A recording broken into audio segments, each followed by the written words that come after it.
a good time. Don't even threaten me with a good time. I never do. Wow. So what we're gonna do is allegedly start recording, and I already hit the button. 5, 4, 3, 2.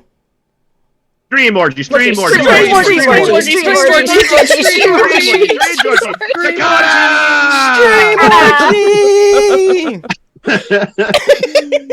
Hello, everyone, and welcome to the Symphony. Symphony Entertainment, Gaming, and Arts is a gaming company that focuses on horror systems, indie games, organic content, and a player agency to bring a symphonic approach to horror role-playing. I'm your host for today, Carl, and this afternoon we'll be playing Under the Autumn Strangely, written and run for us by Gentz. We have a few announcements before we get started. Symphony Entertainment has a Patreon. If you like this content and would like to help us create more, please back the Symphony on Patreon. You can check that out at patreon.com/Symphony Entertainment. We are also hosting a giveaway on this stream. Enter !Autumn for a chance to win 3 copies of the PDF of Under the Autumn Strangely, an official Learn to Play session run by Graham. That's so dope. A free digital copy of Ooze Your Daddy, and a free digital copy of Immortal Lich Henry Kissinger, which is thankfully fictional. A winner will be selected at the end of this stream. If you can't stay for the entire stream, that's fine. Bridgett will attempt to message you via Twitch. Content warnings have been discussed with the cast and crew. The X card is in play. X's can be sent via private message with no judgment passed and no questions asked. We also use the green, yellow, red traffic light method, which can be called by any cast member at any time. So, without further ado, let's unveil the cast. Cast members, please introduce yourselves. Tell us where people can find you and some of the things that you do. And we'll start off with our host our GM for today, Graham. Well, I'm excited to announce, Carl, this is the GM-less system. I am just here to teach because I am Graham Gentz. I use he and they pronouns. I am the Cicada Daddy. Yes. I am here to explain because I'm a facilitator. I am a game designer, and I like destroying hierarchies, and I do that through game design.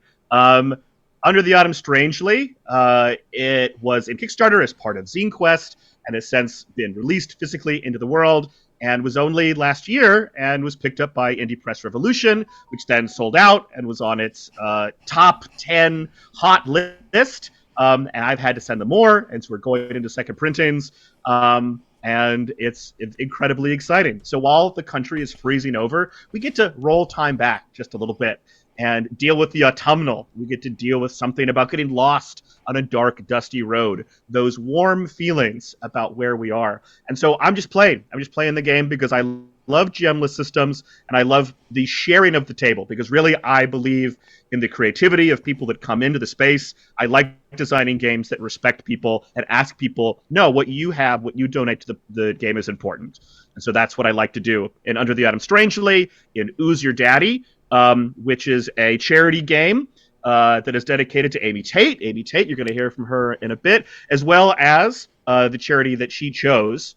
So all 100% of proceeds go to the charity that she chose, as well as my latest game, which is Immortal Lich Henry Kissinger. And without further ado, I would love to kick it over to Amy. Amy Tate, how you doing?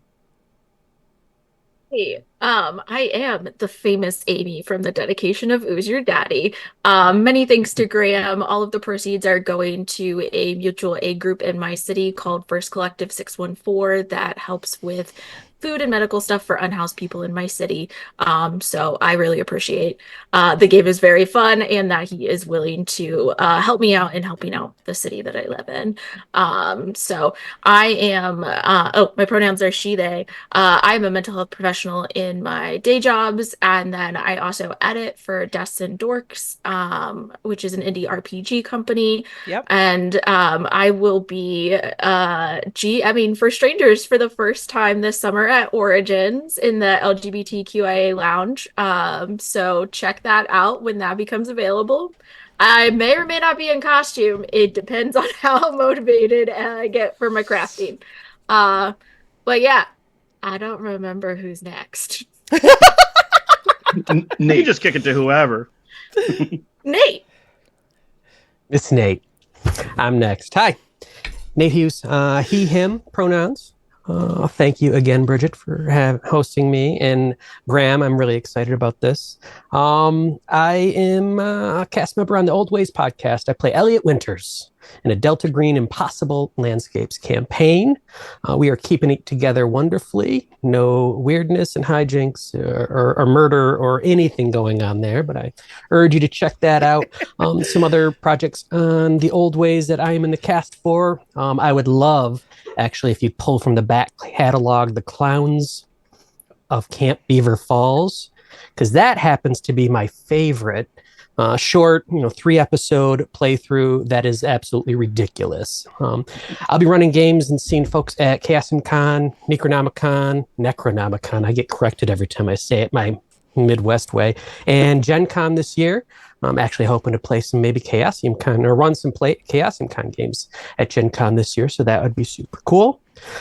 And announced nowhere else. So this is a secret sneak preview, and I work on deadlines, and if I don't have a deadline, nothing ever works. But me and my gaming partner in crime across the way, Miranda, who some of you know as Don't Stop Me Now, we are working on a little bit of a podcast ourselves. It's called Roll Better. Stop it. And it is all about techniques, strategies, tools to have more fun as a player. When you feel maybe stuck as a player, when you're trying to figure out how to engage with a game as a player, when you're trying to work out, I don't know how I get in this scene. I don't know how I feel when you're trying to improvise better, all those kinds of things. So we're working on that. We're going to release first episode this year, or first season this year. Hopefully first episode Q2, as we say in the corporate world, so somewhere around there. So look out for that. And we've not announced or said this to anyone publicly yet. I DM'd Miranda a little bit before and said, hey, what if I do that? Because then I would actually do my part and get this going. Because I, like I said, I have to have that deadline. So looking very much forward to all of this. And I think next is it Rina? Is next? I believe Rina. so. My spouse. Yes. Hi, y'all. I'm Rina. My pronouns are they, them. You probably know me from Ain't Slayed Nobody, where I play Patience Cartwright, along with Bridgett plays with that as well. And I've played in a bunch of the other arcs and do a lot of shenanigans over there, mostly killing Cuppy Cup's characters. And you can also find me on the Old Ways podcast, where I currently play Tamarisk and Vari on our Coriolis campaign, so some space fun for you there. And I am the head of Mythos, so I take care of running a lot of Call of Cthulhu, Cthulhu Dark, and other Cthulhu-related games. We have one coming up fairly soon, Cthulhu Dark, that I wrote myself. Very excited for y'all to hear that when it comes out. And we've got a lot of other fun little projects coming along the way. You can also find me on RX Oliver, on Miskatonic Playhouse sometimes, on How We Roll podcast, and a few other places. I don't have enough time to list everything, so just look for me. You'll probably find me. I edit RPGs for people, so I edit scenarios. You can talk to me about that if you would like to. I also write Call of Cthulhu and Cthulhu Dark. I have several best-selling scenarios on the Miskatonic repository, and I have a new scenario coming out called A Long Day's Night, a 1950s mobster scenario, so that will be coming out fairly shortly, probably mid-February. Very, very, very excited about that one. Yes. So very excited for that coming out, hopefully mid-February. And back to you, Carl. Thank you. I really should have gone first because I can't really follow that very well. But I'm Carl. You guys have seen me here a couple of times. I keep popping up on the stream for Symphony like a bad rash you got from a good time. But I am really enjoying being here. I've got an Symphony's first long-form game coming up shortly. I'll be running a 3-shot Aliens in March. Keep an eye out for that one. I'm actually going to give the community an opportunity to vote on some of the plot points that the players will not be aware of. So for once, the people watching will have an idea that something is coming, and the cast won't. Oh. And other than that, no, I'm just happy to be here. Well, I'm looking at the Twitch chat right now. It is blowing up for Cicada Daddy. They want more Cicada Daddy. And so with that authority in mind, I'm going to ask that Bridgett introduce herself. She said, everyone knows who I'm here. And I'm like, that's not fair. Okay? So Bridgett, You deserve Miss space. And Bridgett, here's the Chaosium thing. Con Australia. I need you to take up space. I need you to take your time and really just luxuriate because we're all happy and we're happy to hear it too. So Bridgett, if you wouldn't be too against it, please introduce yourself. Really? Is this how we're doing today? This is how we feel today? Oh, All of y'all? Oh, yeah. I hate everybody here. All in the family. You gave Graham power. Fucking Graham. Hi, everyone. My name is Bridgett. I am the owner and founder of Symphony Entertainment, the platform that you are volunteering your energy and your time to engage with right now. And for that, thank you sincerely. If you were on the front end of whatever the hell happened with us trying to launch this stream 17 times, I would say that's my bad, homie. But really, that was Streamlabs. Sorry, we did the best we could with what we got. If we had known it was Streamlabs in the first time, we probably could have not wasted everyone's time for 30 minutes. But listen, we are who we are. I am a writer for horror tabletop role-playing games. You can catch me on Chaosium Publications, Miskatonic Repository Publications, and on more Kickstarters than I can name at this point. You'll see my name very quickly in 2024 and 2025 everywhere. So I hope you enjoy my writing. And if you don't, in the words of Carl, listen, I'm just not your soup, baby. Go sip somewhere else. I work in the industry in my day job professionally for Chaosium Incorporated. I'm their community coordinator, which send thoughts and prayers about what that actually means. And you can catch me at conventions, typically once or twice a month, somewhere around somebody's country. So if you want to engage more with the Symphony, feel free to holler at me. You can email me, connect with me on social medias, and you can find all that stuff at symphonyentertainment.com because Graham is ridiculous and made me introduce myself here. I hate everybody. Ridiculous. Hey, if you're gonna hype us up, look how much Twitch loves it. Twitch, they're going off. They're blowing up because they just learned all these things about you. Oh. Twitch loves it. Okay. Chris. Drop in chat right now a bunch of cicada sounds if you loved what Bridgett just did. Oh my God, I hate everything. Look at them. Chirp, chirp, Look chirp, at all these chirp, screams. chirp, chirp, These chirp, screams for joy. Carl, how are we on track? Is there anything else you have on your list of things we need to talk about? Oh shit, we're supposed to be on a track? Around we're here? Good. We're good. Awesome. Okay, so if without further ado, unless Bridgett has more space, which we could always take up more space for Bridgett, I'm going to talk about this game. This is Under the Autumn Strangely. Amy, if you would. Oh, here we Under go. the Autumn Strangely is a pastoral horror game of anachronistic Americana in a land that never was. What we're going to do is we're going to be embracing tonal clash to collaboratively tell the story of someone lost in a place that they do not belong. There are three roles in Under the Autumn Strangely. You have the Traveler, you have the Arcadian, and you have the Terror. It plays 3 to 6, and so as a result of us 6 that are here, we're going to have 2 Travelers, 2 Arcadians, and 2 Terrors. So the Travelers are very much the point of view character for our story. They're the closest thing to a traditional PC in that sense. And if you want to be someone who's tumbling forever down into a place you do not understand, then absolutely the Traveler is for you. The Arcadian is the land itself. It is the never was, and as well as all the denizens who exist there. So your tonal responsibility is to paint wildly with this solemnity and this coziness, but also kind of that crispness that occurs when you're looking at kind of a peeling paint on a barn, right? You are not exclusively responsible for the world, but it is kind of the closest thing to a traditional sort of GM in that role. But this is a GM-less game. Everybody has equal power to narrate, which I'm going to get to in a little bit.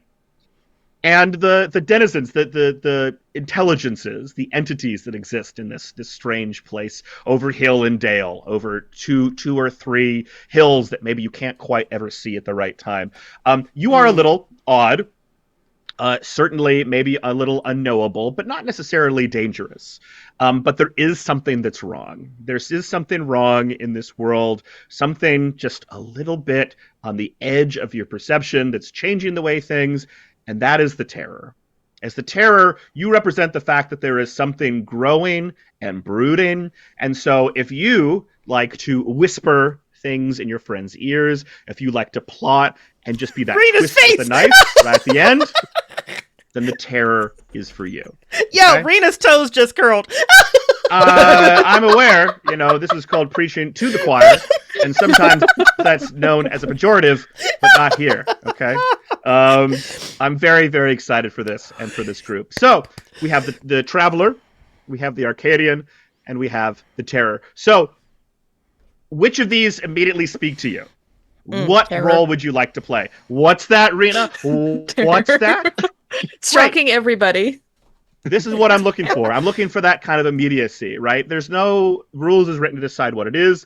You're looking at this table to have people to just throw themselves in because you don't know what this is going to be. This is kind of a big part of the design ethos that I have in many of my games, and this is especially. So we have one terror. Absolutely, Rina. I would love it if you were a terror. Of these other roles, which of them speak to you? Again, this is not a democratic process. This is about gut feelings. This is about kind of what...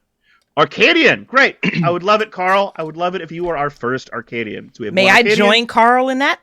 Yes, Okay. of course. Okay, so we have two Arcadians, one terror, and so it's Amy, You know it's Nate, me. and it's I'm myself. gonna traveler. You want a traveler? You I wanna love mix it getting up? lost. Very excited. Okay, Nate.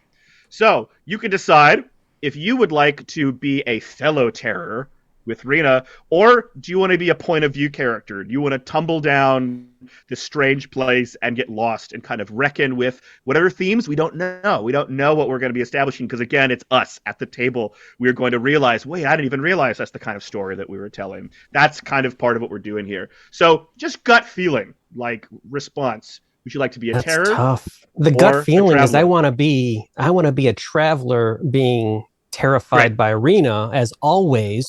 So I'm going to Perfect. be a traveler. There you go, Well, I'm Nate. extremely excited about that because that means Rina and I are going to team up together. We are the Terrors. Okay, so step one, established. We have who is playing each of the roles. And now we're going to do our setup. It works like this. From the Traveler, Arcadian, and Terrors, I need from you, there's going to be 3 details, 2 details, and then 1. This is just kind of like a pace mechanism. So for your Travelers, there's 3 things I need from you. You're going to write these down, and within setup, you're the only ones who are going to be sharing your details aloud with the group. The Arcadians and the Terrors, you're going to have the own things that you need to do, but it's going to be largely for yourselves. This is largely to put yourself in this state of mind that you need. So, Travelers, you have 3 sets of details I need from you both. The first is your most general information. So, name, age, pronouns. Okay.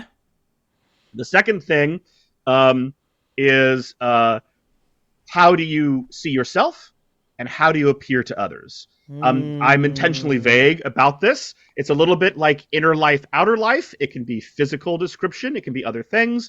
And I leave that open because, again, this is you establishing how you feel you exist in your previous life, your previous world, let's say. So it's, as written, it's how do you appear to yourself and how do you appear to others? And so it's up to you to kind of decide how you're going to answer those. And then finally, the third detail that I need from you Travelers is what were you doing right before you became lost in the Never Was? Okay. So, do you need clarification about any of these things or me to repeat any of them, Nate and Amy? Does those things make sense? Got it, Cicada Daddy. You got it. Thank you. All right, my lovely cicadas. Hello, Arcadians.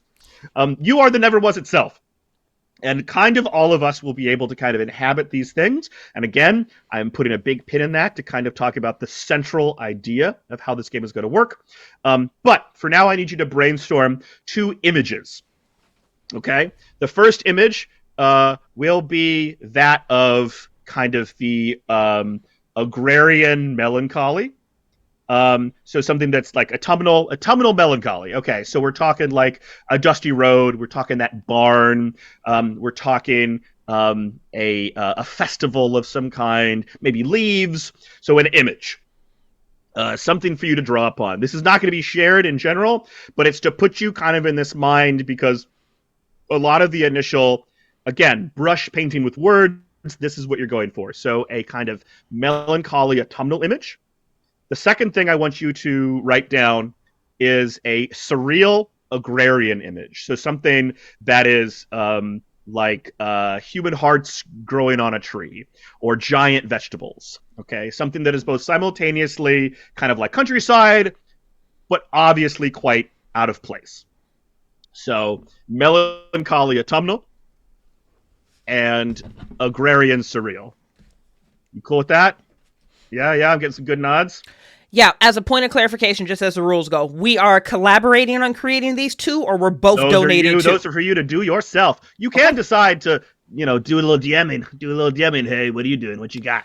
Gotcha. But this is largely for you because you're going to be doing part of what I've built in is that all of your roles, so the PCs, not PCs, but the people being that we're more used to that as role players, that you are collaborating. But you get to be these world and people collaborations. And then Rina and I get to kind of collaborate with the antagonistic forces.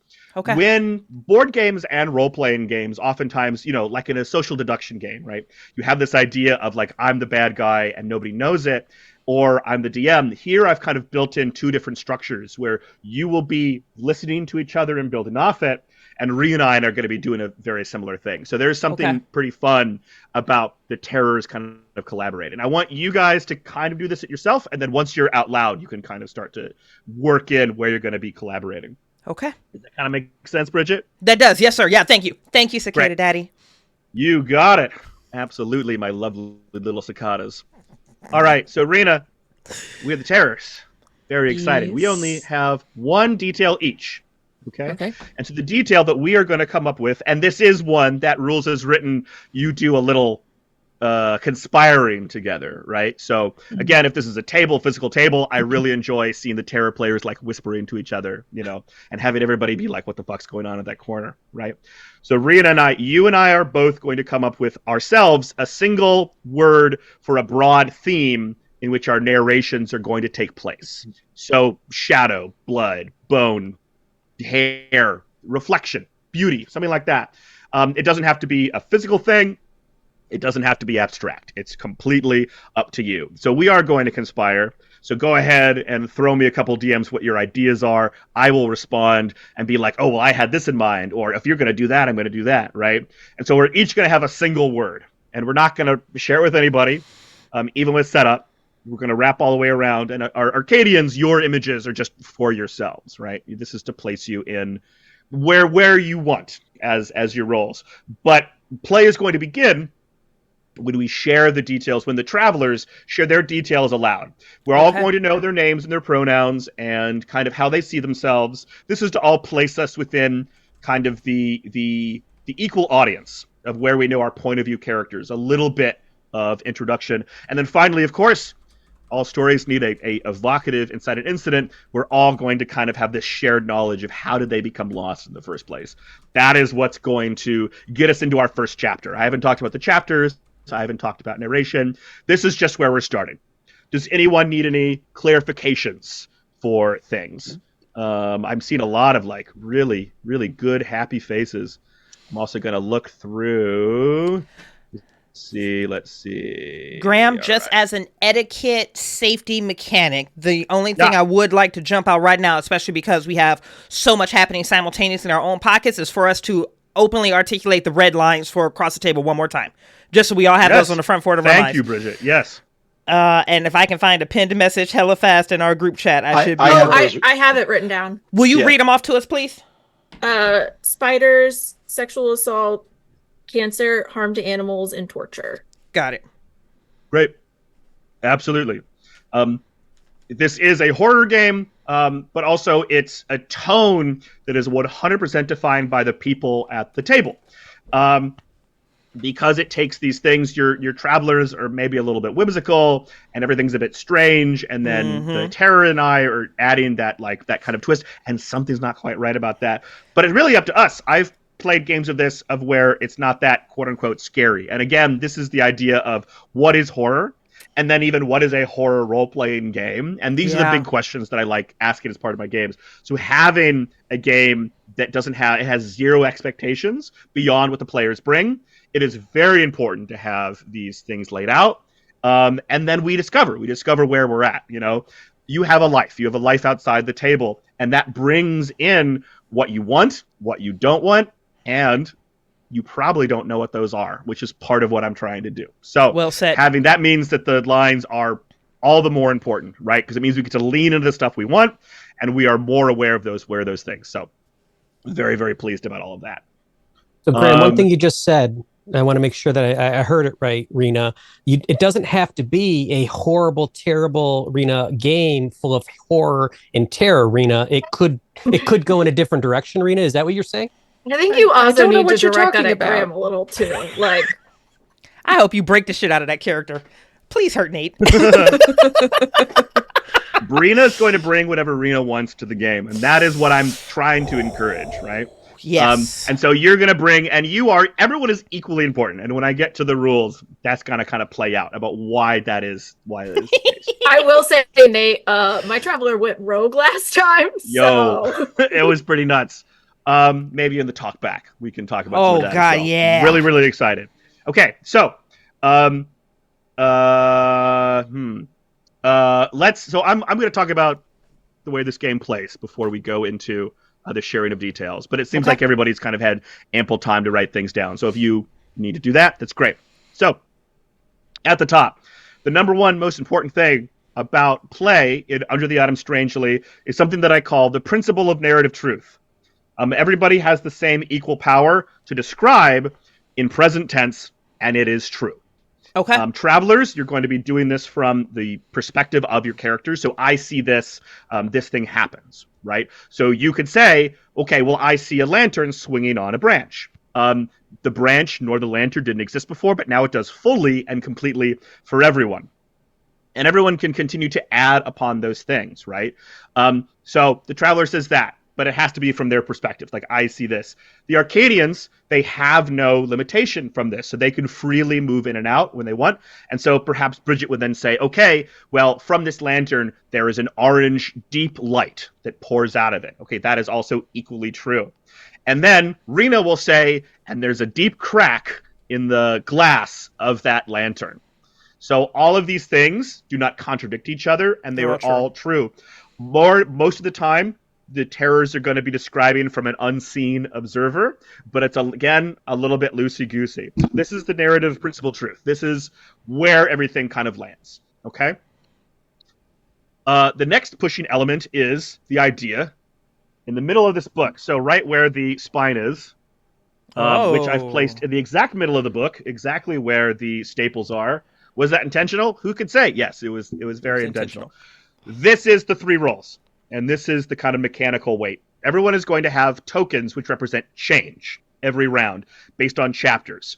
Getting ahead of myself a little bit, there are 3 kinds of chapters. Chapter 1, Chapter 2, and Chapter 3, also known as the Arcadians chapter, the Travelers chapter, and the Terrors chapter. I'm going to go into what those means later, but it's important to know that that exists. So what you can see here, and maybe handy dandy, we can throw up on the screen, or maybe a link for people at home to kind of understand what this triangle shape is. Essentially, it is that the traveler is able to, you can contradict one roll, and you can only confirm the other roll. So it's no but, and yes and. And I've separated these 2 things in specific things. So that the way this works is the traveler can only confirm the terror, but can contradict the Arcadian. You can yes, and, or you can no, but. What does that mean? So you have some change in you, and the Arcadian has narrated something. You can say, no, that's not true, and you're going to pass a change over to them, and it enters into them, and you erase that moment, and you get to rewrite it. You can contradict something. This is the opposite of this principle of narrative truth. It's flying in the face of that. This is the tonal clash. We all have equal power, but you do have this relationship around the triangle. So the traveler can contradict the Arcadian can contradict the terror, and the terror can contradict the traveler. Interesting. The way I kind of see this in my head is the idea that the traveler is lost. You are lost in this place you don't understand, and the Arcadian is largely responsible for that world. And so you're desperately trying to get a little bit of normalcy. And so you contradicting things about the Arcadian is you drawing it into a more personal place. You're trying to redefine the world in a way that makes more sense to you. But of course, the terror can contradict the traveler. This represents the idea that you're growing, you're brooding, and you are specifically narrowing down on the traveler. The traveler is not from this place. You are foreign to the never was. And the terror knows that. And so there's something going on that is affecting this in some way. Also kind of getting ahead of myself a little bit. There's chapters 1, 2, and 3, right? Chapter 3 is the terrorist chapter. Rina and I can decide if we are a physical entity or not. We can be very abstract, or we're like a thing. If that's true, if you are a physical entity, you cannot emerge physically until chapter 3. You cannot describe yourself physically. Everything else is kind of growing or brooding in this like very abstract sense, right? So an example of the terror can contradict the traveler. The traveler might describe something like, okay, well, I take a big bite of this sandwich and it's full of delicious homemade jam. And the terror can pass this token over and say, as you bite into it, you realize that it, in fact, not jam, but blood, right? So you have physically changed. Everything else is sequential. You are building on those details, like the lantern and the tree. But the power of change, these things you're using with these no buts, is the one time that you can affect that and essentially knock out, you can erase a moment that was true and replace it with something that you put in its place, right? The fact that the Arcadian is the only one who can contradict the terror is the way that, okay, the terror is powerful and it's growing, but it is of the never was. It is native to this place. And so as a result, the Arcadian can kind of like backdoor help or support the traveler in a kind of way. And again, you can erase things. The traveler's like running for their dear life. You know, who knows why that might happen. And the terror might say that a hand of bone, a skeletal bone hand comes up and grabs you by the ankle and pulls you beneath the ground. It's true. That happens. The Arcadian can say, no, you are released. It snatches at you and you miss, right? The Arcadian is the only one who can desperately kind of hold back what the terror is happening. So of these chapters, chapter 1, chapter 2, and chapter 3, it's going to start with the most change having in the traveler, and then it's going to decrease over time until finally at the terrorist chapter, the terror has the most change to start with, and the traveler will only have one pathetic little token, which I'm going to get to later. Broadly speaking, would you like me to repeat or clarify anything I've kind of talked about? Amy, that's lovely. I really missed your face. I missed your face so much, and I'm glad that it's back. Are there any clarifications generally you would like me to talk about? I'm getting some nods. Again, I always feel in a demo sense, you're teaching rules that it needs to be broad, it needs to have examples, and then the best thing you can possibly do for any demo is to jump right in. I'm going to do the bare minimum of what I need to explain. And at any point, of course, you say, wait a minute, Graham, I thought about this. And also, like, I'm going to be playing the game and doing as little as possible to interfere and only to support in terms of mechanics about things that happen. Because if a rule doesn't happen right, honestly, I think that's an artifact of the game. I think that's very exciting because it has to do with what's there. So this canonical plane, I just never interested me in terms of the way that things work. So I've talked about that. All that makes sense. Principle, narrative, truth, the idea that you're going to be messing with people with these tokens. Great. So with that in mind, I've talked about these 3 chapters. That's the last thing I'm going to talk about. Chapter 1, Chapter 2, and Chapter 3, also known as the Arcadians chapter, the Travelers chapter, and the Terrorist chapter. Okay? At the top of each chapter, your namesake, the one that you're named after, your roles are going to be responsible for a few things. 1, you're going to be picking a song. I have on Spotify a Under the Autumn Strangely OST, but of course, for all kinds of issues of like copyright and things, for your private games and your games at home or con games, you can do this. You're supposed to pick a song, you play it, and then everyone listens to it as you jump into an opening narration. Since we're doing this live at the chat, screaming for more, what you can do, and rules is written, you can describe the kind of the emotional tenor of a piece of music. And of course, it can be fictional. So you can talk about, you know, something kind of crackling and being from a vinyl, or some slow cello or upbeat fiddle music, kind of whatever you want. And that's probably the way we're going to be doing it here, since we are live coming at you on twitch.tv. So we're probably going to start chapter 1. It's the Arcadians chapter.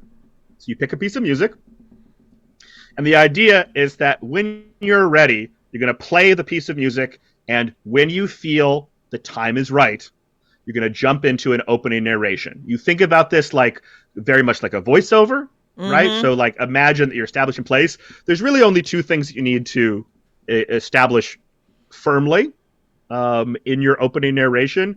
You have to say where we are and what's happening. Okay. The last thing, the most important piece, is you have to ask a question. And that question is the driving force of every chapter. A chapter can end when three things are true. And the most important part is answering that question. So you play the piece of music, everyone listens to it, you jump in, you do this opening narration, we all kind of take it in, and you end by asking the question. So this kind of is maybe like the most fundamental thing that you should think about, like, okay, I have this question in mind. The question might be something like, what lives up in that attic? Like, what lives in the attic? Or why are people lost in the cornfield? In general, you don't have to do a yes or no. I've seen some good yes or no questions, but in general, open-ended. And you don't necessarily need to know. Maybe we didn't know about an attic. Maybe we didn't know about anything else.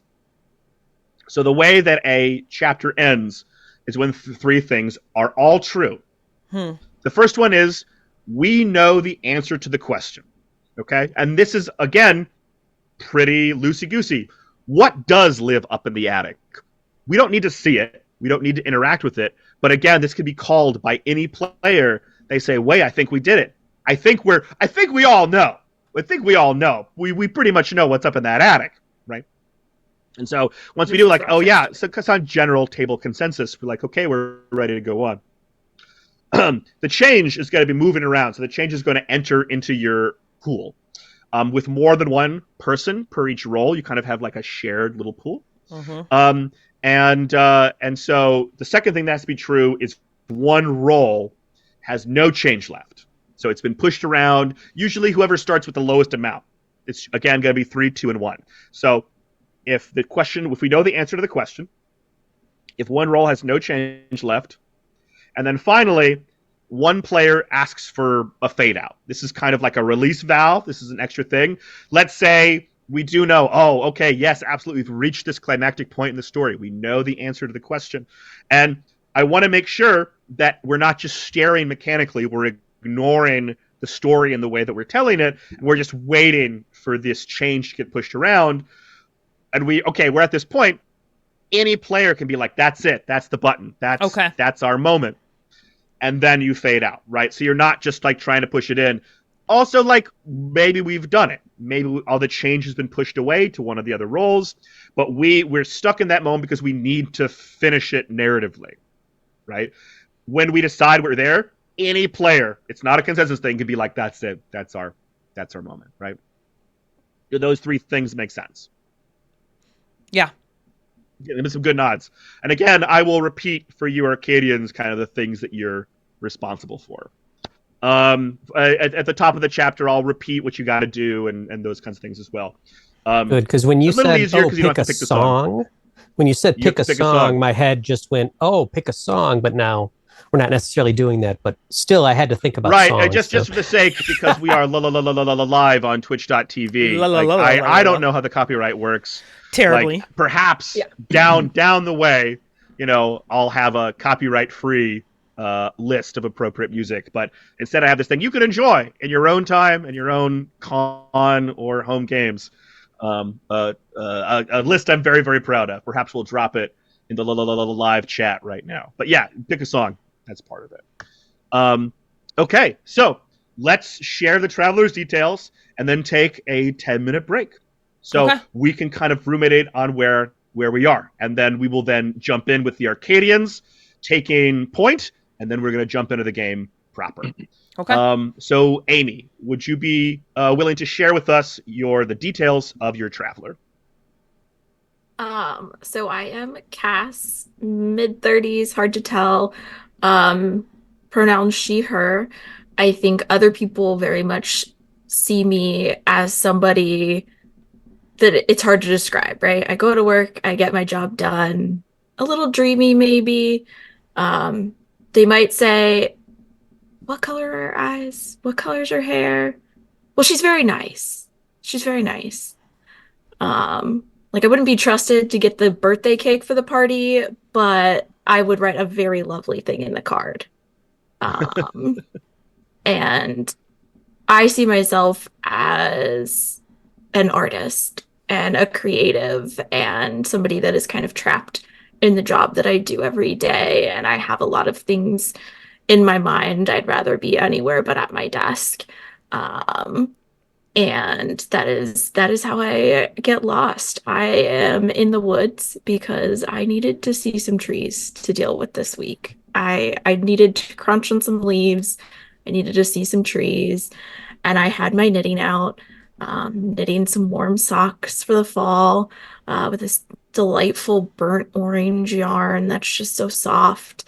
And I had my knitting bag over my wrist so I can knit while I walk. And I'm looking around and I just trip a little bit over a stone or a root and the skein of yarn falls out and it starts rolling and I'm going after it. This is not the first time that's happened, but it keeps rolling and it keeps rolling and I just keep following it. And it doesn't seem out of place until I realized I've got a lot further. I don't recognize these trees. Like my yarn, I was making socks. This is not a very giant skein. I should have run out by now.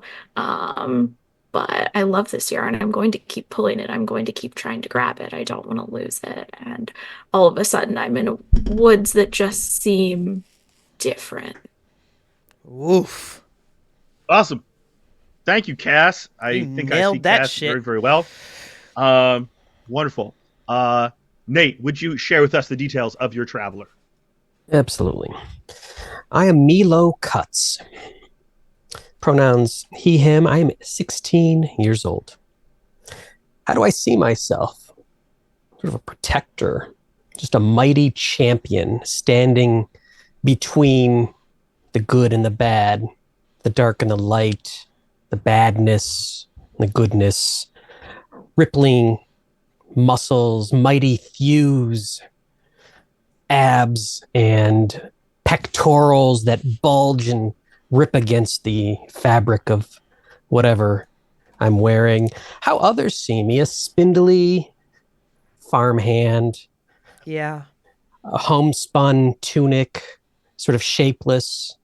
I say it's a tunic because my sisters and I wear the same clothes. We hand them down, and I've got to name it something different because I can't quite get to dress, but let's face it, it's a dress. I've got a shock of curly blonde hair that I've cut myself, and I keep trying to cut it in a little bit more dramatic or fashionable style, but I have no idea what I'm doing. And let me tell you something. The last time I went after the bangs because I thought I knew what I would do. So half the bangs are much too short, and then I stopped, realizing what I did, and maybe people think it's punk. I don't know. Milo Cutts. I was going out, and my main chores on the farm in the morning, obviously, are taking care of the chickens and the farmhouse chickens. And I went to the chicken coop, and I noticed the gate was open. My heart dropped. Rolled in. All the hens are there. No blood is seen. I was worried, foxes are going to come in or the animals are going to... It would be a disaster, like a literal family disaster. We would not eat if this had happened, but the chickens are there. The eggs are still there. And then I'm looking around, my heart drops. Our rooster's not here. And everyone knows you have to have a rooster if you want your hens to produce. And so I'm looking at the open gate. Did I leave that open? I probably left it open. My head's in the clouds sometimes. And so off I go towards the forest, closing the gate behind me after doing my chores in the coop. I feed the chickens and things like that. Mr. Cox! Mr. Cox! Mr. Cox! Looking for my rooster.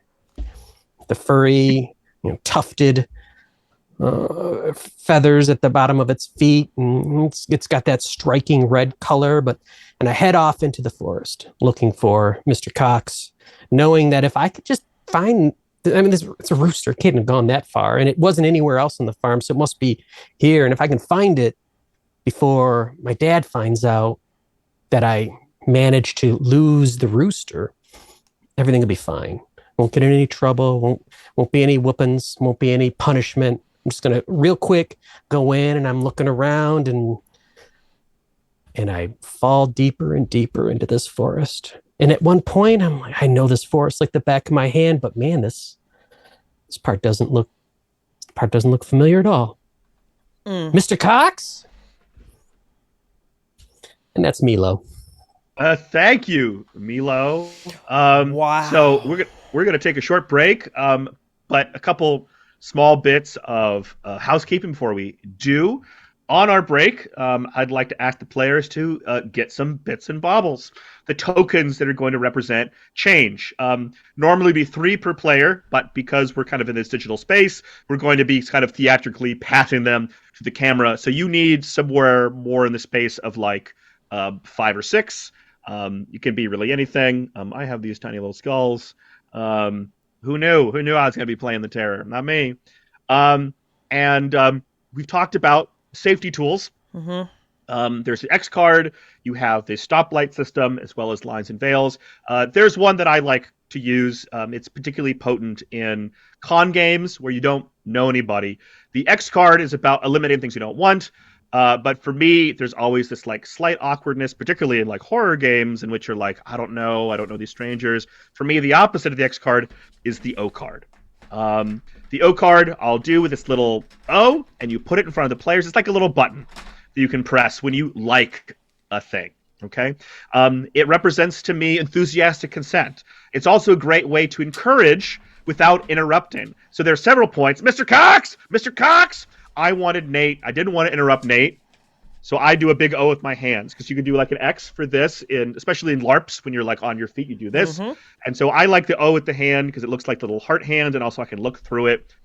And so at different points, when you're talking about the responsibility holding and how you see yourself as this thing, but everyone sees you homespun, big O's for me. So the O card is part of the rules and also something I like at my games because it means that somebody is in the throes of a narration and knows, okay, this is really exciting. This is doubly for anything kind of spooky or awful or uncomfortable. Is it the good uncomfortable as we as horror story fans enjoy?